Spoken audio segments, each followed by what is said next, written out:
নজর রাখবো পরবর্তী সংবাদে।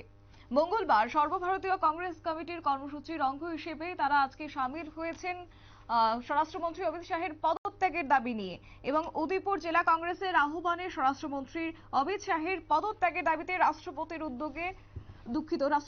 উদ্দেশ্যে গোমতী জেলা শাসকের কাছে ডেপুটেশন সংগঠিত করা হয়। এবং এর আগে বেলা 12:30 উদয়পুর জেলা কংগ্রেস ভবন থেকে একটা মিছিল উদয়পুর শহর পরিক্রমা করে জেলা শাসকের অফিসে এসে শেষ হয়, এবং এখান থেকে জেলা কংগ্রেস সভাপতি টিটন পালের নেতৃত্বে এক প্রতিনিধি দল জেলা শাসকের অনুপস্থিতিতে সহকারী জেলা শাসকের কাছে ডেপুটেশন দিয়েছেন। কি রয়েছে বক্তব্য শুনুন।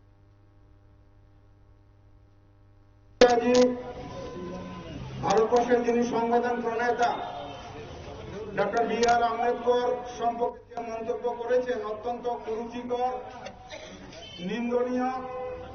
তার প্রতিবাদে আজকে সারা দেশের মানুষ সেখানে উত্তাল হয়ে উঠেছে।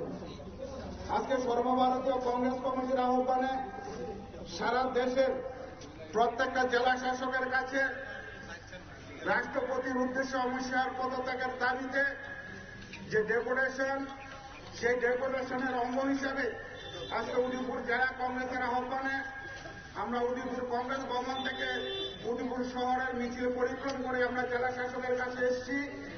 জেলা শাসকের অনুপস্থিতিতে সহকারী জেলা শাসকের হাতে আমরা স্মারকলিপি সেখানে তুলে দিলাম। রাষ্ট্রপতির উদ্দেশ্যে আমরা স্মারকলিপি।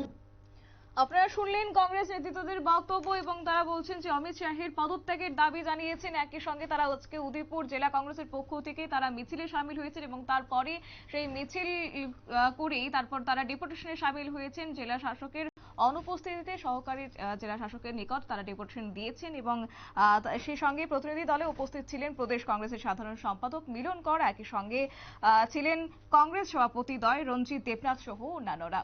নিয়ে নিচ্ছে ছোট্ট একটি বিজ্ঞাপন বিরতির সঙ্গে থাকুন।